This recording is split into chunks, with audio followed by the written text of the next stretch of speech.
आज पंजाब के सीएम चरणजीत सिंह चन्नी ने अपनी सरकार के पहले 50 दिनों की रिपोर्ट कार्ड पेश की। सीएम चन्नी ने दावा किया कि जब से उन्होंने सत्ता संभाली है तब से अब तक करीब 50 जन समर्थक फैसले उन्होंने लिए हैं। सीएम चन्नी ने यह भी कहा कि लोग कहते हैं कि ये चन्नी की सरकार है, मैं कहता हूं ये एक चंगी सरकार है। सीएम चन्नी ने इस मौके पर आम आदमी पार्टी पर भी जमकर निशाना साधा। उन्होंने कहा पंजाब में काले अंग्रेजों का दल आया है जो झूठ की राजनीति कर रहे हैं। गुरुआं दी बाणी ते अमल करते हुए ऐसी सारिਆਂ वास्ते बराबरता दे कम करते, सारिਆਂ वास्ते कम करते, किसी एक वर्ग नाल नहीं, एक धर्म नाल नहीं या किसी नाल नहीं। मैं ऐलान जीत नहीं है, विश्वास जीत है। मैं लोगों के चरणों में बैठ के उन्होंने पैरों की धूड़ है, उन्हों का विश्वास जितना है। साडी सरकार लोगों की सरकार है, साडी नहीं है। ये चन्नी की सरकार नहीं है, चंगी सरकार है। पंजाब दे विच लोगों का राज रहेगा। दिल्ली तो आके मैं कहना भी चिट्टे अंग्रेज बड़े औखे कड्डे सी, हुण काले अंग्रेज आउण लग गए पंजाब दे विच। इधरों उधरों पंजाब दे लोग ही राज करनगे ते लोगों का राज रहेगा। झूठ का राज नहीं चलेगा, इत्थे सच्चाई की जीत होएगी। उत्तर प्रदेश में आज एक मुद्दा बहुत उछला है। अखिलेश यादव ने भी ये मुद्दा उठाया और प्रियंका गांधी भी इस मुद्दे पर बोली हैं। ये मुद्दा है कि आखिर यूपीटीटी का पर्चा लीक कैसे हुआ, पर्चा लीक होने की सच्चाई क्या है, और जिस परीक्षा को देने के लिए 21 लाख नौजवान आए उसका पर्चा पहले चोरी कैसे हो गया। इसे लेकर आज हमने उस यूपीएसटीएफ के एडीजी अमिताभ यश से बात की जो इस पूरे केस की जांच खुद देख रहे हैं। उन्होंने हमें बहुत ही चौंकाने वाली बातें बताई। अब सोचिए, जिस प्रिंटिंग प्रेस में शादी के कार्ड छपते हैं वहां इतनी बड़ी परीक्षा के पेपर छापे गए। पुलिस अभी तक कुख्यात क्राइम करने वाले गैंगस्टर को पकड़ रही थी, अब उसके सामने पर्चा लीक करने वाले गैंगस्टर भी चैलेंज बन चुके हैं। इस 10 मिनट की रिपोर्ट को बहुत ध्यान से देखिएगा। पर्चा लीक करने के पीछे कौन था, कौन फरार है, पूरी इन्वेस्टिगेशन इस रिपोर्ट में है।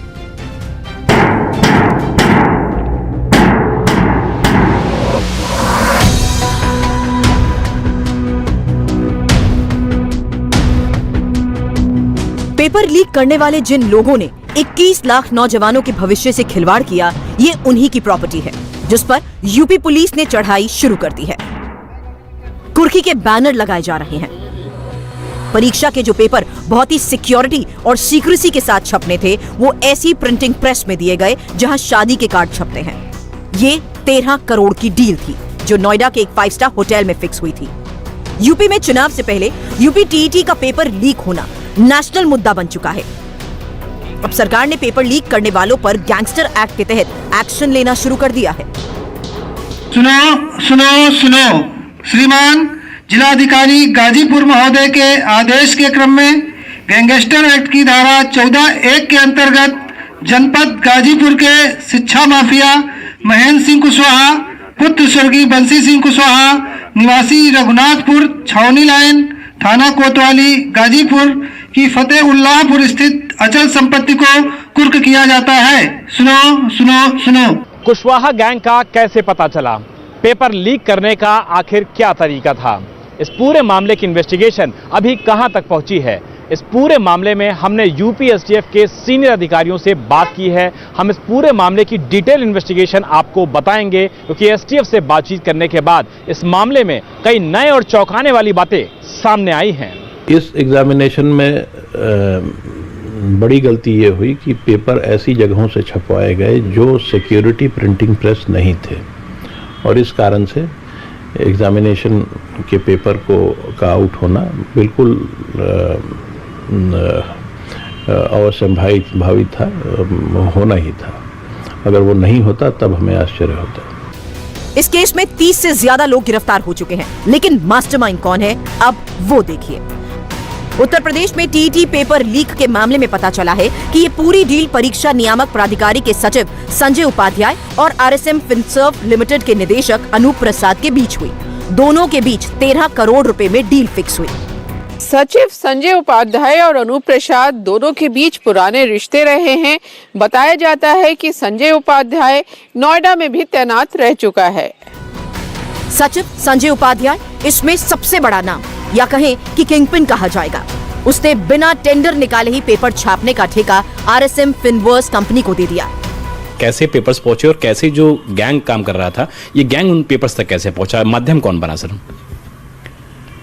इस एग्जामिनेशन के कंट्रोलर ऑफ एग्जामिनेशन ने एक ऐसे फर्म को इस एग्ज़ाम के पेपर को प्रिंट करने का काम दे दिया जिसके पास सिक्योरिटी प्रिंटिंग की कोई साधन नहीं थे। उस फर्म ने फिर आगे इस काम को अन्य फर्मों को दिया जिनके पास भी सिक्योरिटी प्रिंटिंग का कोई काम नहीं था। साधारण भाषा में वो शादी के कार्ड और इस प्रकार के पोस्टर आदि छापने का काम किया करते थे।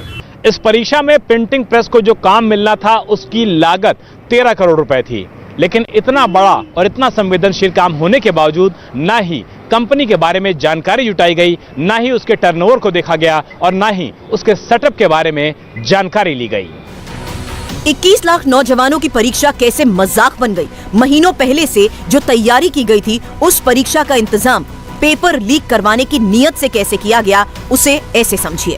यूपीटीईटी का पेपर था, शादी कार्ड छापने वाली कंपनी को ऑर्डर मिला, नोएडा के 5 स्टार होटल में मीटिंग हुई, पेपर छापने की डील 13 करोड़ में हुई और परीक्षा से पहले ही पेपर लीक हो गया। 28 नवंबर को परीक्षा रद्द हो गई।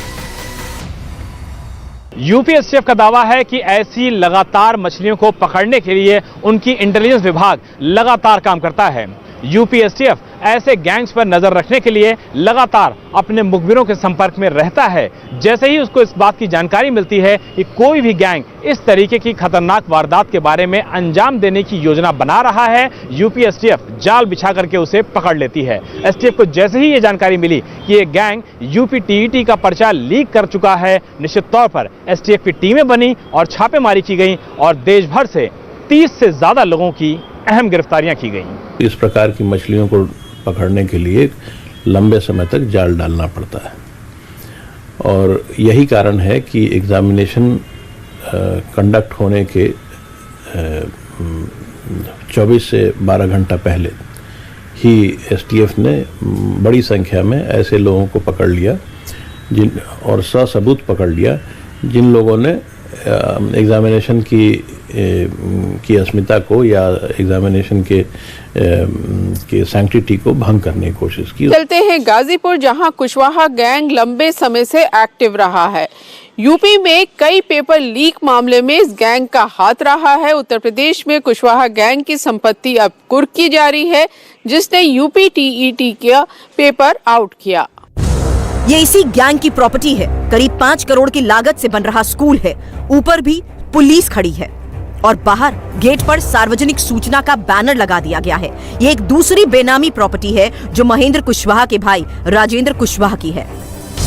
गैंगस्टर एक्ट की धारा 14(1) के अंतर्गत जनपद गाजीपुर के शिक्षा माफिया राजेंद्र कुशवाहा पुत्र स्वर्गीय वंशी सिंह कुशवाहा निवासी रघुनाथपुर छावनी लाइन थाना कोतवाली जनपद गाजीपुर की बेनामी भू संपत्ति को कुर्क किया जाता है। ये संपत्ति उन्होंने शिक्षा में नकल करा के पर्चे आउट करा के उस तरह से निर्मित किया था। इसी के अंतर्गत ये कार्रवाई की जा रही है। नकल माफिया गैंग पारस कुशवाहा गैंग, इनके ऊपर वर्ष 2016 में गैंगस्टर एक्ट का मुकदमा दर्ज किया गया था थाना कोतवाली गाजीपुर में। उसके बाद वर्ष 2020 में फिर से इनके ऊपर जरा गैंगस्टर एक्ट का मुकदमा दर्ज किया गया। इसमें जो ये गैंग लीडर है पारस कुशवाहा, इसकी लगभग 13 करोड़ की संपत्ति की कुर्की की गई है। इसके अलावा जो गैंग के सदस्य हैं महेंद्र कुशवाहा, इसकी लगभग 5 करोड़ की संपत्ति की कुर्की की गई है और गैंग के दूसरे सदस्य राजेंद्र कुशवाहा, इसकी लगभग 7 करोड़ की संपत्ति की कुर्की की गई है। कुशवाहा गैंग तक बात कैसे पहुंची, उससे पहले देखिए कि कैसे 1 महीने पहले यानी अक्टूबर में ही कैसे यूपीटीईटी का पेपर लीक करने की तैयारी शुरू हो गई थी। एसटीएफ की जांच में पता चला है कि संजय उपाध्याय और अनूप की कई मुलाकात हुई हैं। वर्क ऑर्डर मिलने से करीब 1 महीने पहले अनूप ने संजय उपाध्याय को नोएडा के एक होटल में मिलने के लिए बुलाया था। पूरी टाइमलाइन देखिए। 23 अक्टूबर को नोएडा के 5 स्टार होटल में परीक्षा नियामक प्राधिकारी के सचिव संजय उपाध्याय और पेपर छापने वाली कंपनी आरएसएम फिनसर्व के अनूप के बीच मीटिंग हुई। पेपर छापने का काम आरएसएम फिनसर्व को मिला।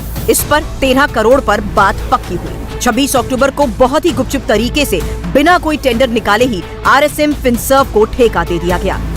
इसमें 2 तरह के गैंग्स सामने आए हैं। प्रयागराज में ही 2 ऐसे गैंग्स पकड़े गए जो सॉल्वर बिठाते हैं, यानी वो ऐसे बच्चों को आइडेंटिफाई करके, ऐसे अभ्यर्थियों को आइडेंटिफाई करके लाते हैं जो एग्ज़ाम देने में सक्षम नहीं हैं, उनसे पैसा लेते हैं और उसके बदले में मेधावी छात्रों को लालच दे करके उनके बदले में बिठा देते हैं।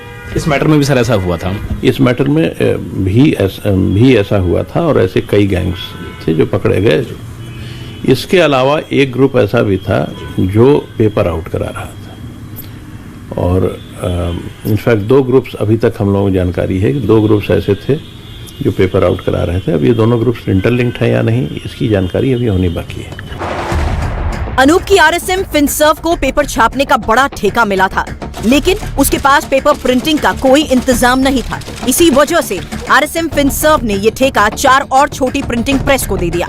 इनमें दिल्ली की 2, नोएडा की 1 और कोलकाता की 1 प्रिंटिंग प्रेस शामिल है। बताते हैं कि करोड़ों का काम उन 4 और कंपनियों को दिया गया जिनके पास सिक्योर्ड प्रिंटिंग का किसी भी तरीके का कोई इंतजाम नहीं था। ऐसे में सवाल ये उठता है कि किस बिना पर इन कंपनियों को ऐसा सिक्योर्ड और सेंसिटिव काम दिया गया।